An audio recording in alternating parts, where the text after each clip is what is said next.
Amen. Ek gaan vir ons saam bid.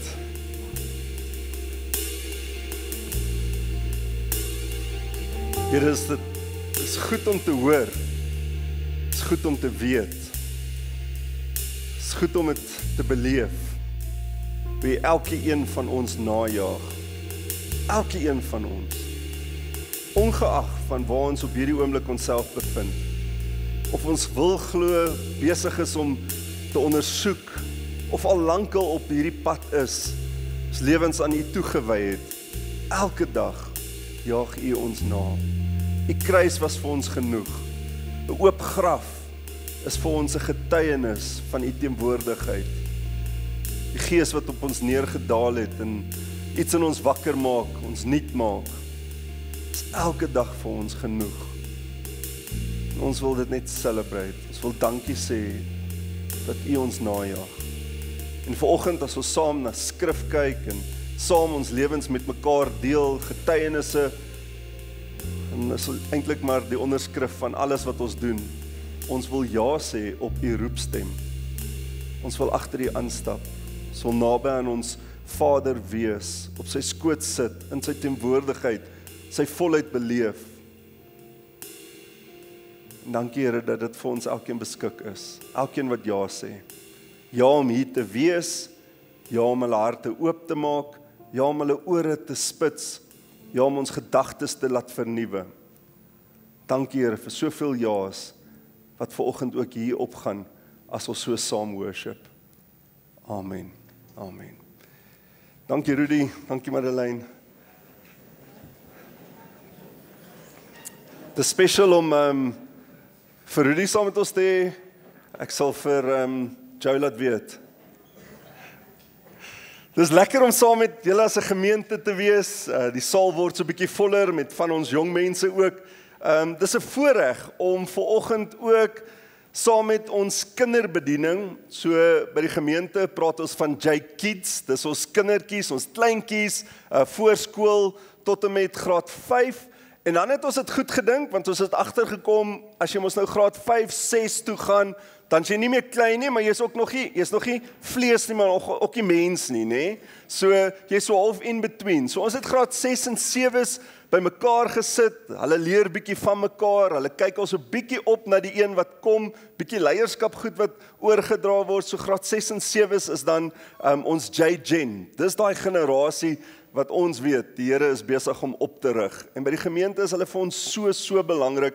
En ons wil hulle, saam met ons graad 11's, graad 7's, wat graad 8 toe gaan, dis hierdie oorgangsfases.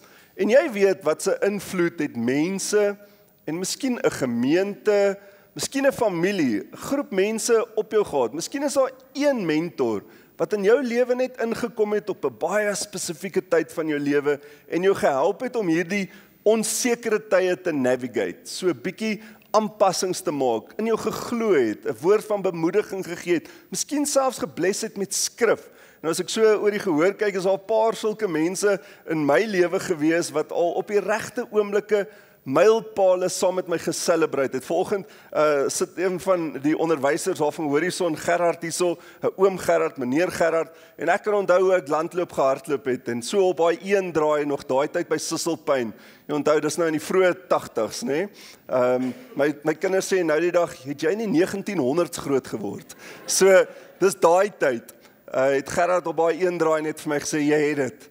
En ek het net vasgebyt. En dit is daai mylpale wat 'n ou so kan saam celebrate. En dit doen ons vanoggend saam met ons kleintjies, ons graad R wat grootskool toe gaan, verskillende skole, en dis die lekker van ons gemeente, is dat ons in al die skole kan bedien, dat die Here regtig vir ons 'n oop deur gee by meeste van ons skole, en daar kan ons met ons kinders en met onderwysers en met ouers hande vat. So, kom ons kyk saam, daar's vir hulle so 1 of 2 spesiale boodskapies wat opgeneem is, en terwyl die graad R volgende jaar se graad 1's ook hier na vorentoe kom, saam met hulle juffrou Janine en haar span.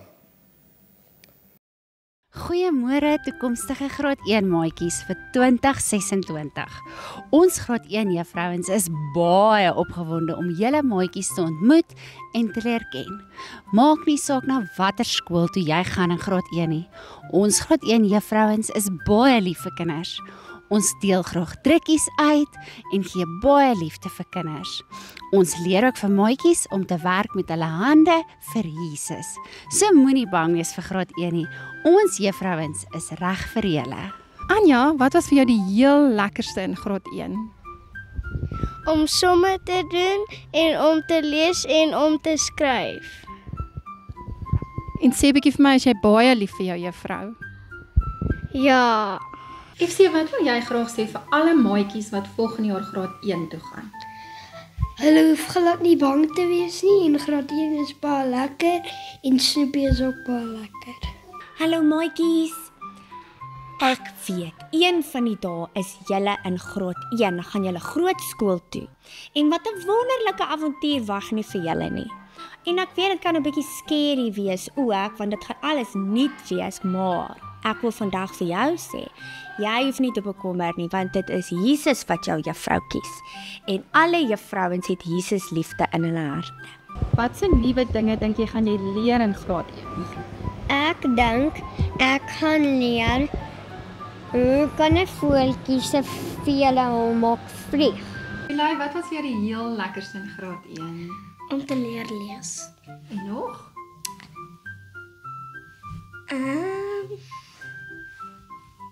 Dink jy alle graad 1 juffrouens is vriendelik?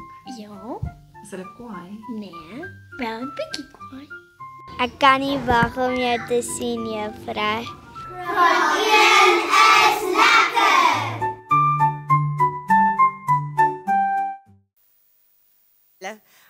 Ek wil net sê, kan al die, as daar enige graad R in die gehoor is, saam met hulle ouers, kan hulle dalk net vorentoe kom, asseblief.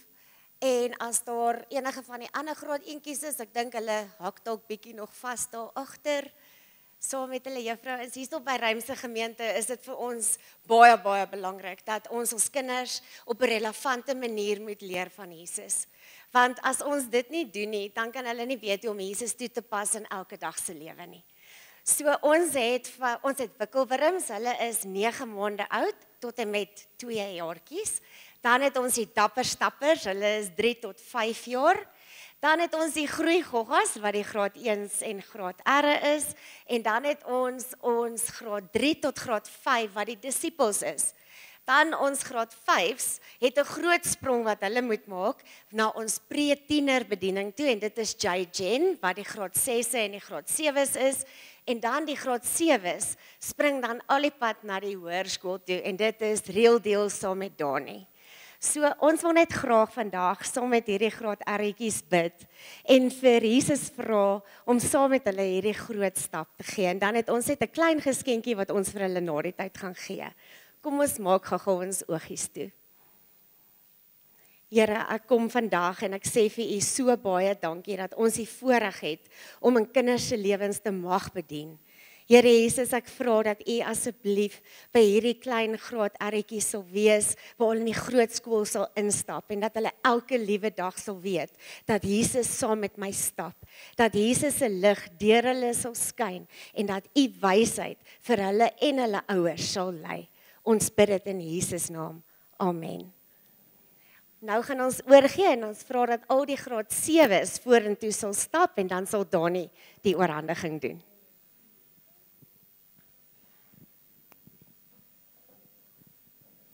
Goeiedag Rymse gemeente.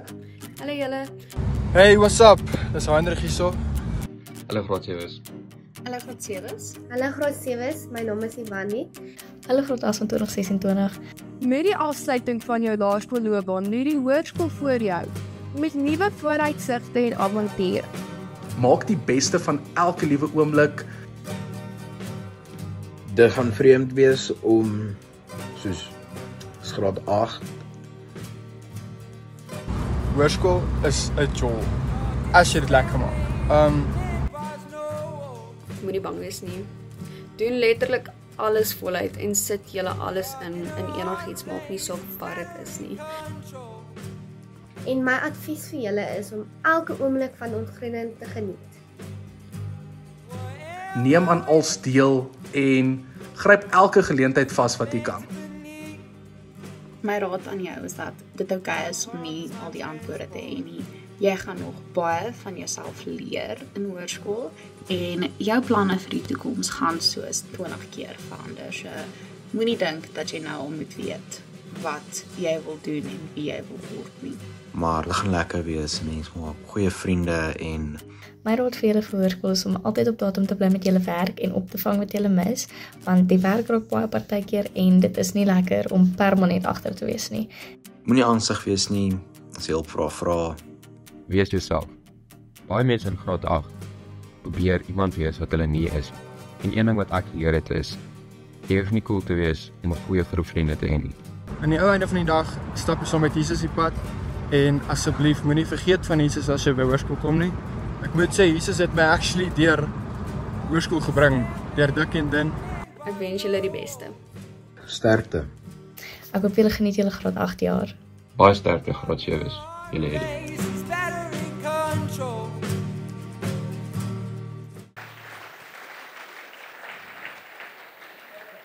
Kyk, as jy nie geweet het nie, Divan is ons mascot en elke keer wat ons net so pick me up nodig het, dan kyk ons na hom, dan sê hy soos, jy het hierdie. Graad 7's, daar's baie min wat ek kan sê wat beter gaan wees as hierdie. Hierdie gaan vir jou baie beteken, graad 11's, wat hopelik dan nou alright gaan wees wanneer hulle volgende jaar jou matriek gaan wees. So kyk mooi wees hulle gesigte en hoe hulle lyk. Maar dan wil ek net een teksgedeelte oor julle uitspreek en julle moet hierdie asseblief vat saam met julle. Heinrich se woorde was so potent toe ek sy video sien en hy sê moenie van Jesus vergeet sodra jy in die hoërskool ingaan nie. En Josua moes dit ook onthou. Voordat hulle beloofde land ingegaan het, was God se woorde aan hom. Josua 1 vers 9. My opdrag aan jou is dat jy sterk en dapper moet wees. Moenie bang of huiwerig wees nie. Die Here jou God is saam met jou oral waar jy gaan. Dit gaan intimiderend wees, dit gaan lekker wees, dit gaan challenging wees, maar saam met Jesus gaan dit absoluut die moeite werd wees. So gemeente, ek wil u uitdaag, strek jou hande uit na vore toe, kom ons dra hulle op vir die nuwe fase wat hulle nou gaan betree. Here, dankie, Here, dat u saam met elke liewe graad 7 hierdie pad stap. Here, hulle gaan nou 'n nuwe fase in. Here, maar ons weet hulle gaan dit nie alleen in nie. Here, kom maak hulle braaf, kom gee vir hulle guts. Here, dat hierdie liggie wat hier binne in hulle vasgesteek is, aan die brand gesteek is. Here, dat dit nie gedim sal wees deur hoërskool of angstigheid of intimidasie nie, Here. Here, maar dat u hulle sal vashou en sal beskerm. Dat u hulle sal dapper maak en hulle sal herinner dat hierdie is hulle sin. Hulle moet net hierdie stap, die lewe in die oë kyk en sê, my God het my. Here, beskerm hulle, is ons gebed in Jesus se naam. Amen. Amen. So die graad 11 gaan vir hulle 'n dog tag gee as 'n confirmation van identiteit van die reeks wat hulle nou net gedoen het. So hou daai dog tag, as die skool sê jy mag hom nie dra skool toe nie, dan sê nee, moet niks anders sê nie, sê net ja. Okay. Julle mag nou vir hulle dog tags gee. Storie.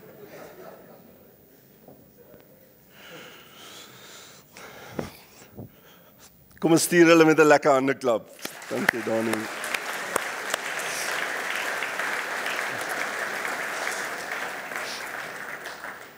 Ja, ek dink in 'n generasie en 'n tydperk wat alles so half onderste bo is en nie lekker heeltemal seker maak van wat se rigting nie, is dit goed om te weet daar's mense wat vir jou bid.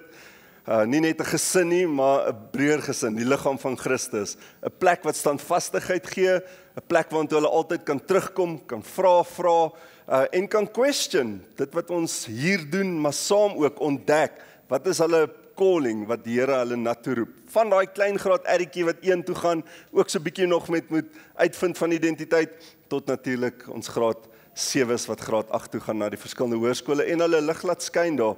Is vir ons so belangrik om in ons kinders te invest.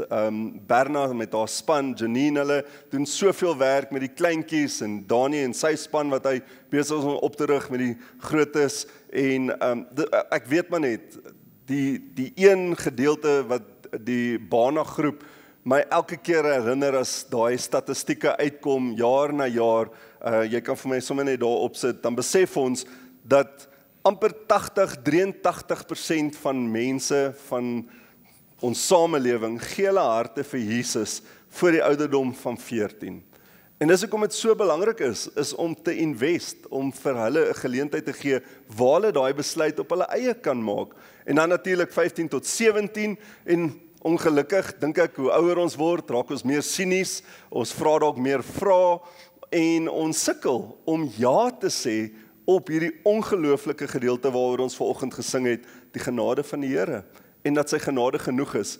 Meeste van ons, teen die tyd wat 'n mens 20, 30 is, voel jy het al so droog gemaak, dat hoe kan God enigsins in jou nog belangstel en enigsins 'n plan het met jou. So ons is in die einde van ons 12 weke reeks ontwaak. Ons het vir die laaste 12 weke in die hand van die handleiding, elke week hier so iets gedeel, 'n paar van die skrifte, net 'n fokus opgesit, 'n paar van die vrae wat ons gedeel het met die gemeente, maar jy het self ook in jou eie Bybelstudietyd, het jy deur dit kon werk en die ekstra vrae kon antwoord. In ons klein groepe het ons sulke interessante gesprekke gehad. Hierdie laaste paar weke was vir my baie spesiaal geweest, toe ons begin praat oor die werking van die Heilige Gees en ons roeping, dat elkeen van ons 'n roeping het en hoe lyk dit en hoe lyk geestelike gawes.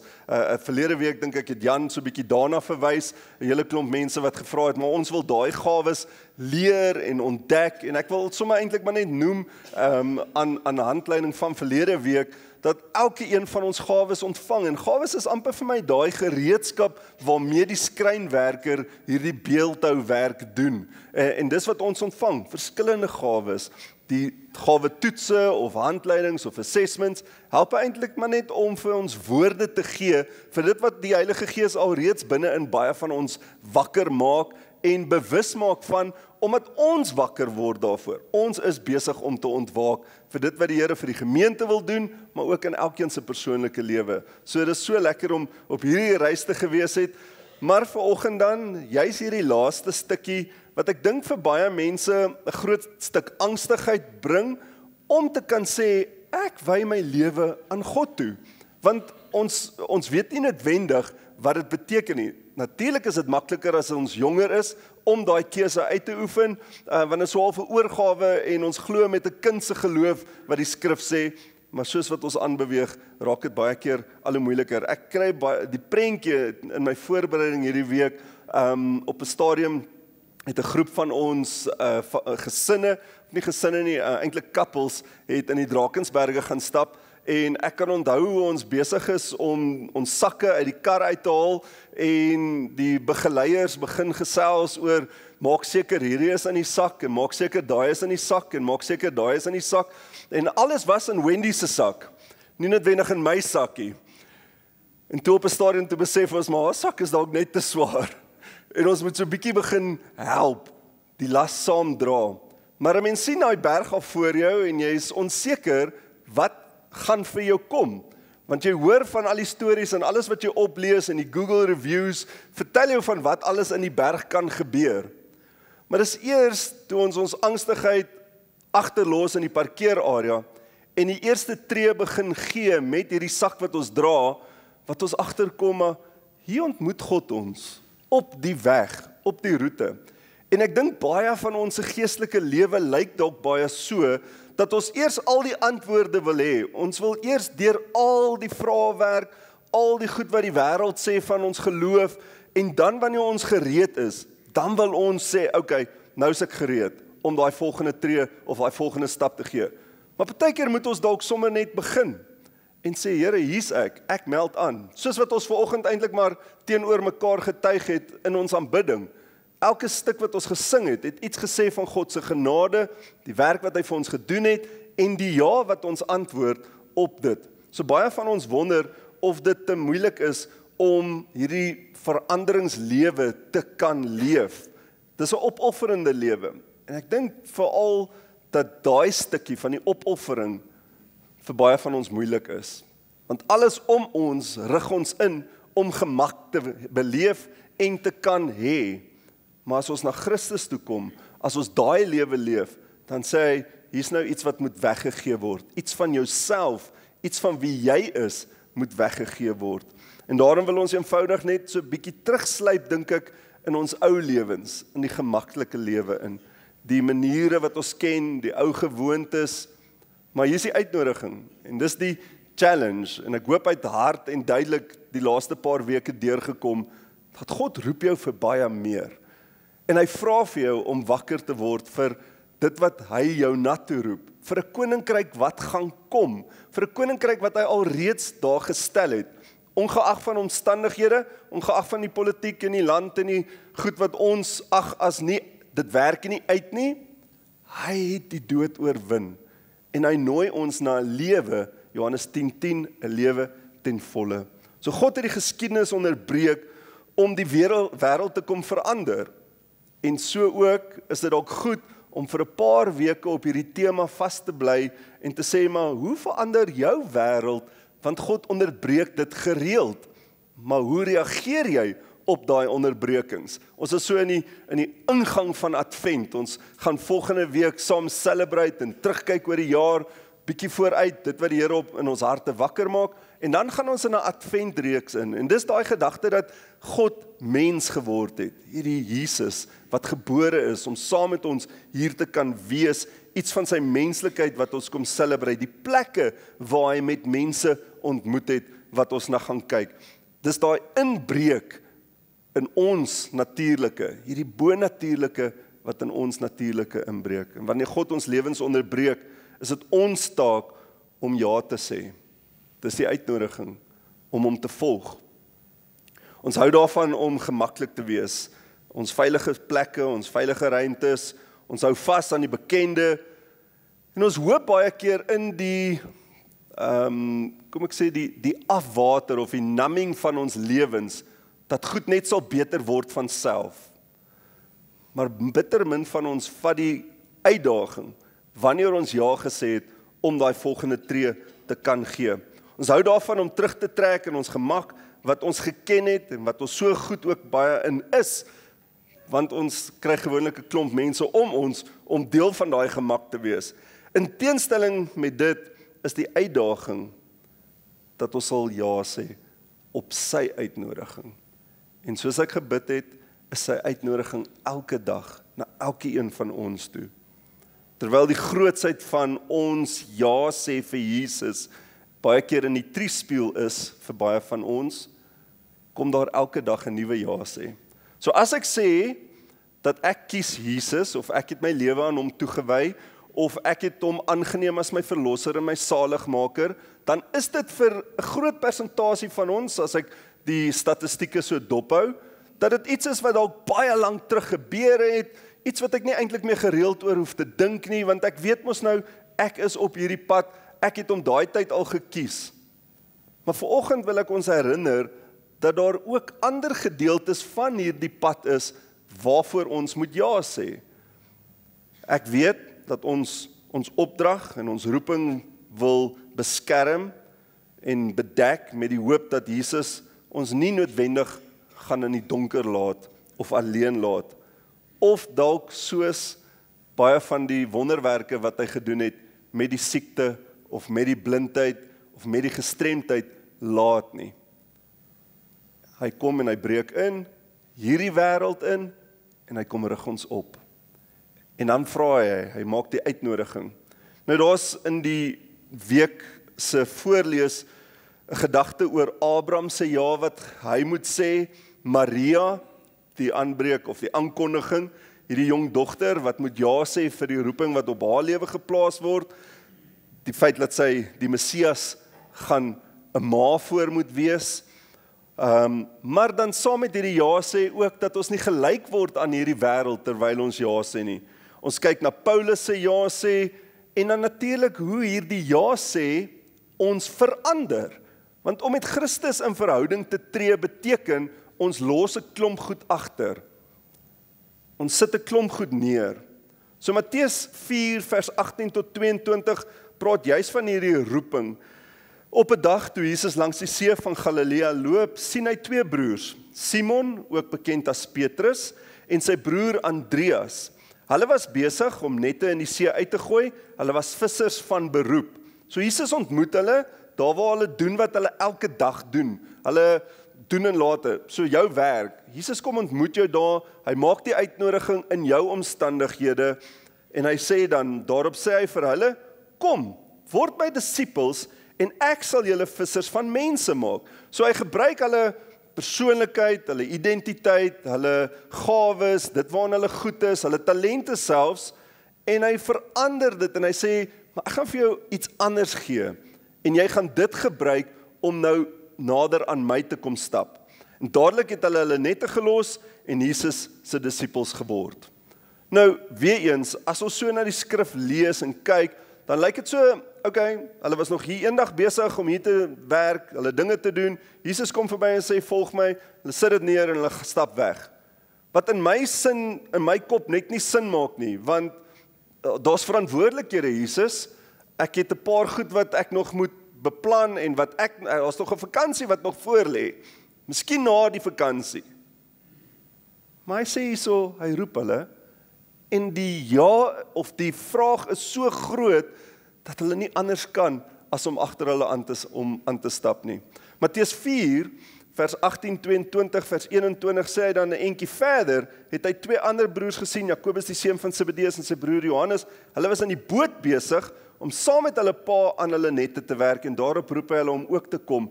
Somme net daar, het hulle die boot en hulle pa gelos, en Jesus se disippels geword.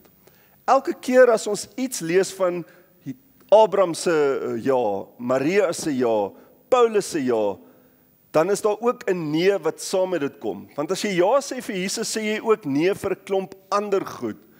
En ek dink dis waar dit vir ons baie keer moeilik raak.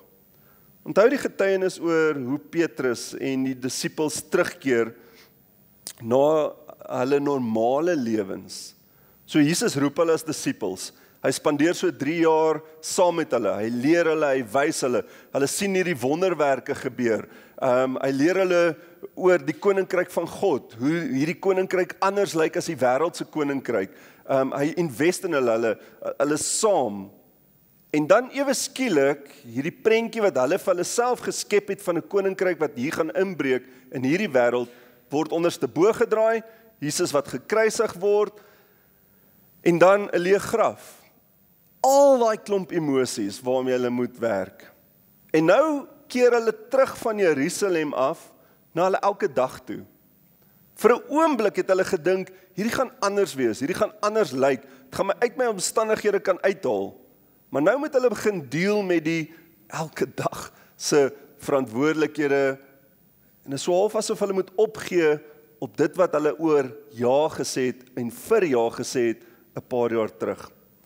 So hulle keer terug in hulle normale lewens, en weer begin hulle visvang, eenvoudig, wou hulle net ontsnap, dalk van die seer en die hartseer, dat hierdie vriend, hierdie Messias, wat hulle gedink het, hierdie rabbi, nou dood is, en dat hulle niks het om daarvoor te wys nie.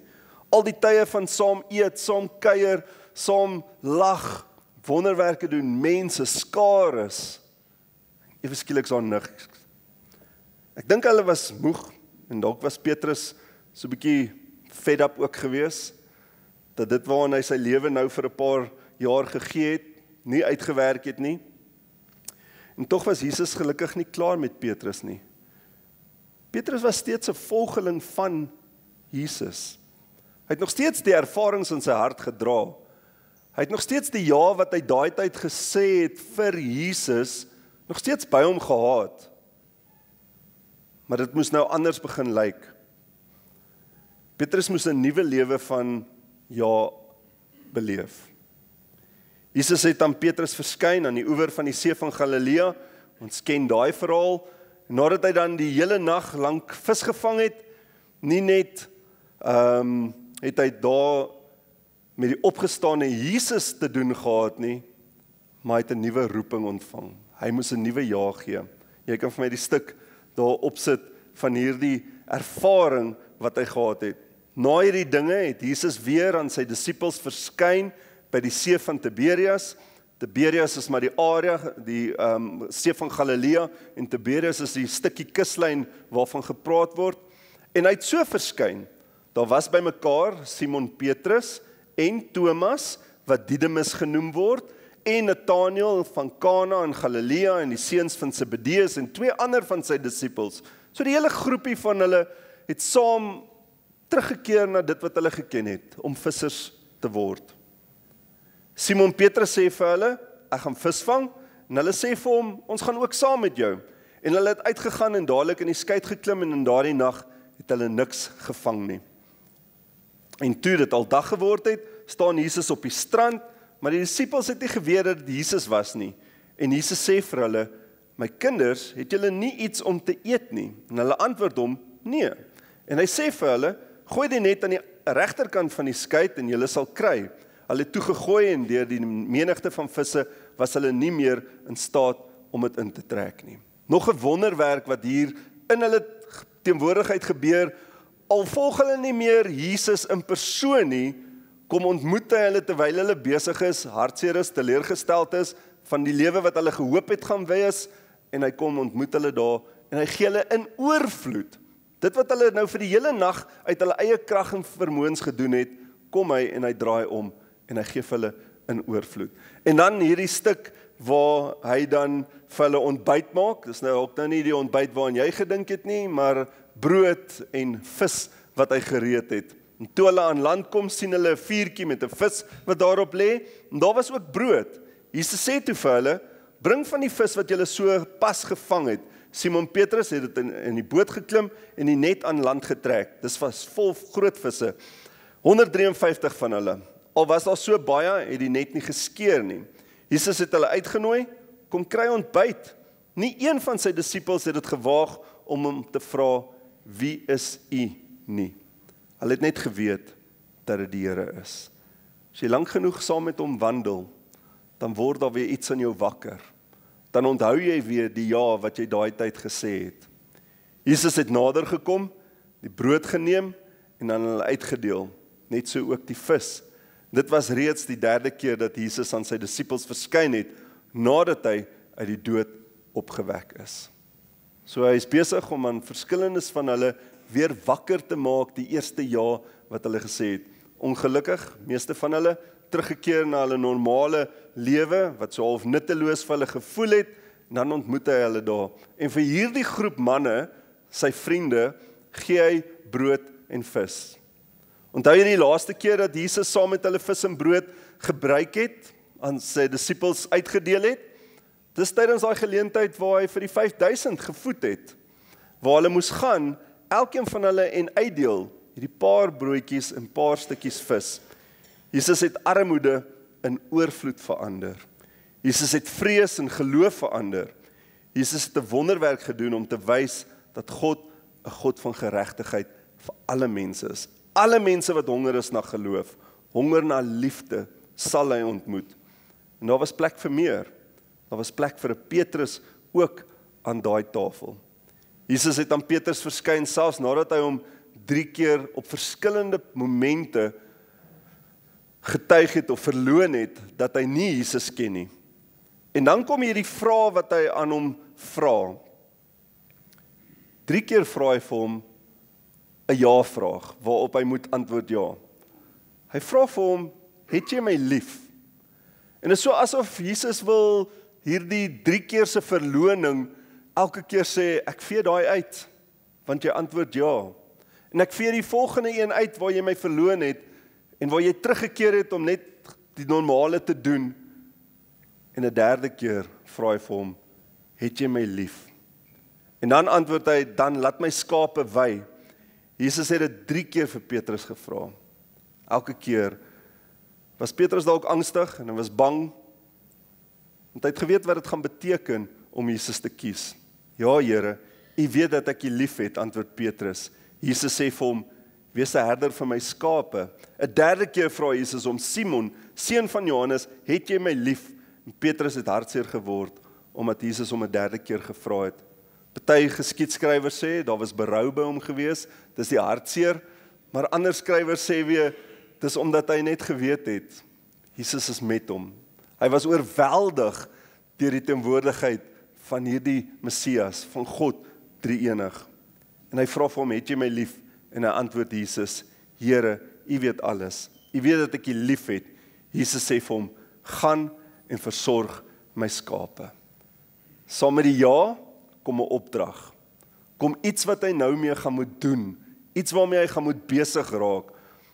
En ons ken dan die verhaal hoe hulle terugkeer na Jerusalem, die Heilige Gees wat op hulle neerdal, die preek wat hy gee, die 3000 wat tot bekering kom, en elkeen van hulle op hulle eie manier in verskillende plekke ingaan. Nou daar's 3 ja's wat ek dink uit hierdie verhaal, uit die ontmoeting wat Jesus met hulle gehad het, wat dalk van toepassing op ons vanoggend is. En 3 vrae of 3 ja's wat jy dalk in jou eie lewe vir 'n oomblik net moet oordink. 'n Ja wat kom terwyl jy lewe. Hulle was vissermanne. Hulle was besig met die alledaagse. En wanneer kom daai vrae na ons toe? Vir baie van ons dink ons, jy moet eers jouself gaan afsonder. Ja, daar is tyd daarvoor. Jy moet eers vas. Ja, daar is tyd daarvoor. Jy moet eers heilig word. Ja, daar is waarheid daarin. Jy moet eers laat alles uitsort voordat Jesus by jou kom sit. En as ons hierdie stuk lees, dan sien ons, dis nie die geval nie. Dis juis wanneer hulle besig is met die koor en die bloed van vissermanne wees, die alledaagse, wat hy by hulle kom aansluit. So wanneer vra hy hierdie vraag? Terwyl ons net ons alledaagse lewe leef. In die middel van hulle daaglikse werk, tussen die nette, tussen die bote, tussen die routine, tussen die kredietkaart wat betaal moet word, tussen die kinders wat afgelaai moet word, tussen die kinders se sport, tussen man en vrou se dinge wat moet gebeur, tussen die lewe, kom Jesus by ons aan en hy sê, en ek roep jou. Hy roep jou om sy missie bo jou gemak te kies. Hy roep jou om 'n pa te wees. Hy roep jou om 'n man te wees. Hy roep jou om 'n ma hart te hê. Hy roep jou om sagtheid te wys. Hy roep jou om genade en liefde aan ander te wys. Roep jou om 'n ouma dalk te wees as jy in daai fase van jou lewe ingaan. So kom hy by elkeen van ons. En elkeen van ons het daai roeping en hoor dit en daarop moet ons ja sê. 'n Tweede gedeelte is 'n ja wat losmaak van ou lewe of van 'n ou lewe. Weereens as ons Matteus se verhaal lees wat Levi genoem was, dan sien ons hoe hy moes klaarmaak met die tollenaarskap van wie hy was. Jesus roep hom, hy kom staan by hom stil daar by die tolboks en hy sê, ek het vir jou 'n ander plan, maar jy moet ja antwoord hierop. In die plek van kompromie, gebrokenheid of sondige gewoontes, moes hulle ja sê. En miskien is dit dalk die plek waar jy vanoggend is. Die ja sê het lank al in die triespieeltjie gebeur, maar die lewe het aangegaan.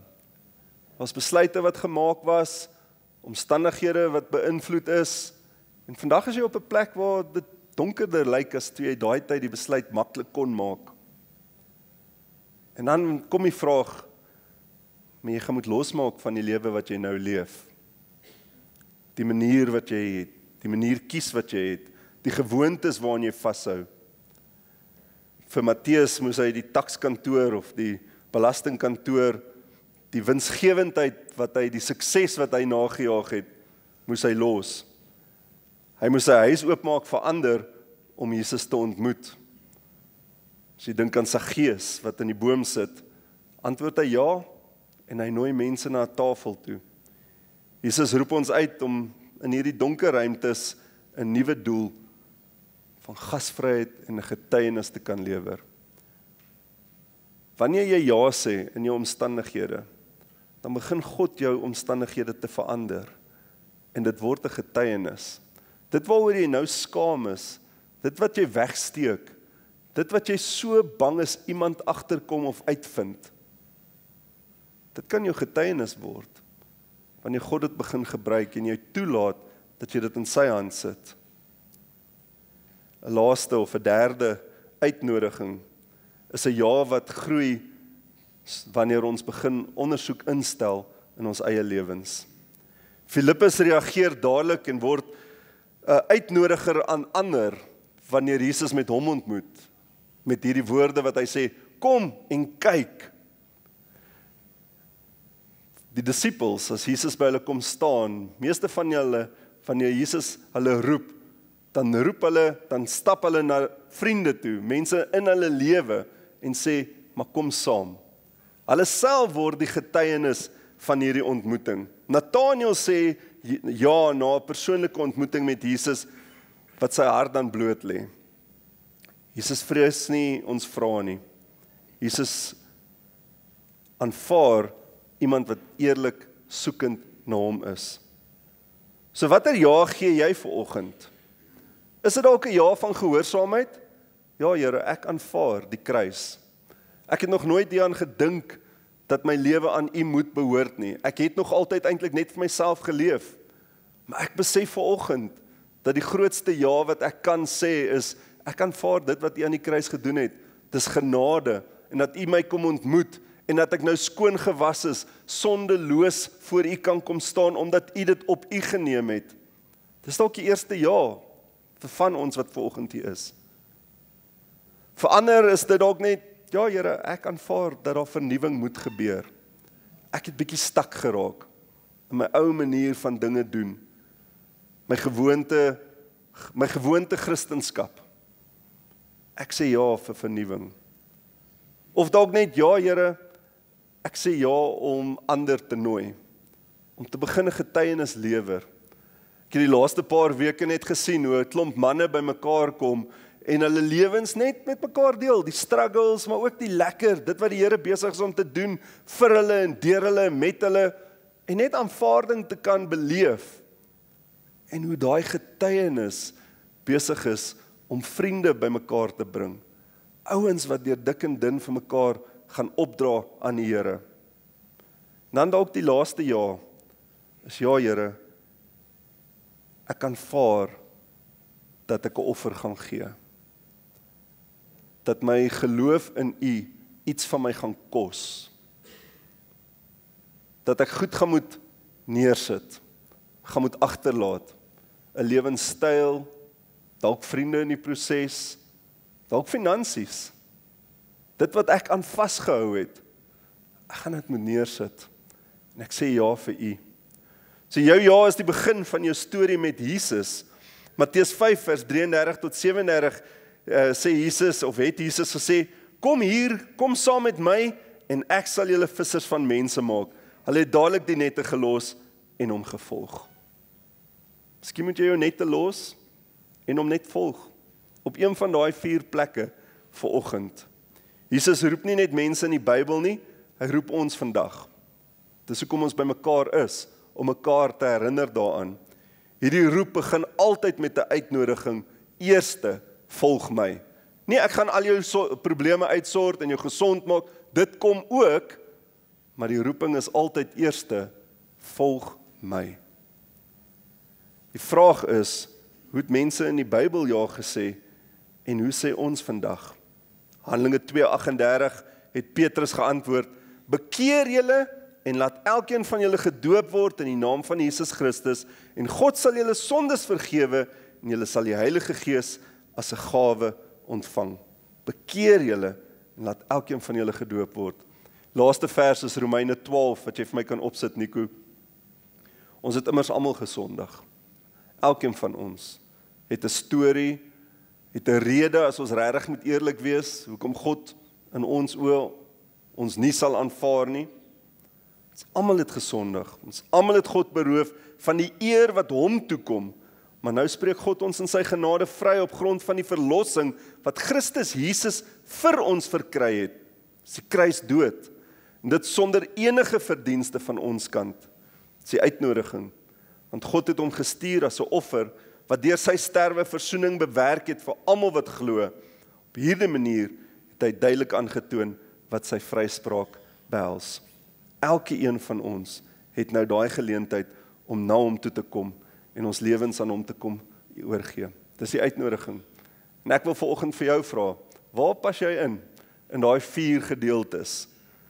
'n ja van gehoorsaamheid, miskien is dit jou eerste keer, 'n ja van vernuwing, 'n ja wat ander nooi, sê, ek sal 'n getuienis wees, so skrom en skeef as wat my woorde is, ek sal 'n getuienis wees, of net 'n ja, Here, ek is bereid om te offer, want ek weet, dit wat U my gee, is soveel meer.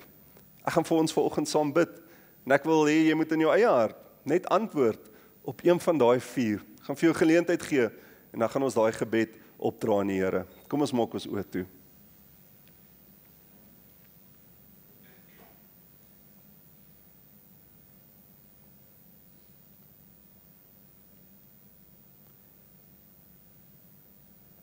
Here, ek wil nie vanoggend net aanneem dat ons almal maar net goeie, gelowige, godvreesende Christene is nie. Want ek weet daar is van ons wat nog nie op daai pad is nie.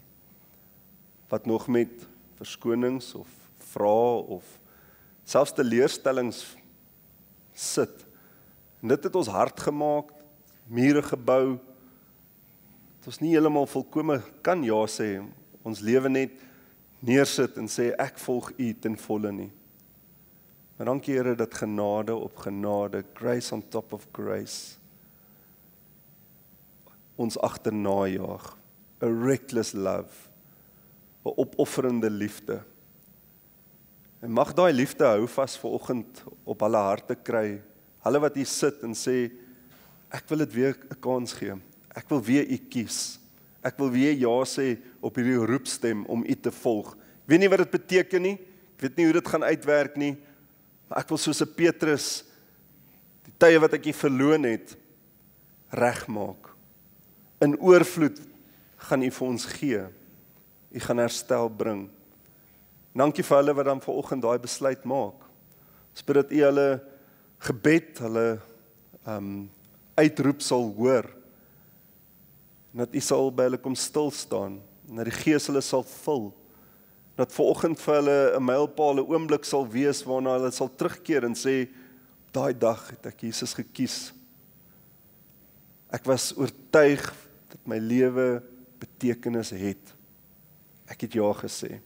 Vir ander van ons wat vanoggend hier sit en sê, Here, dankie net vir 'n lewe van goedheid en guns, 'n lewe waarin ek U kan vertrou met dit wat ek is en dit wat ek doen.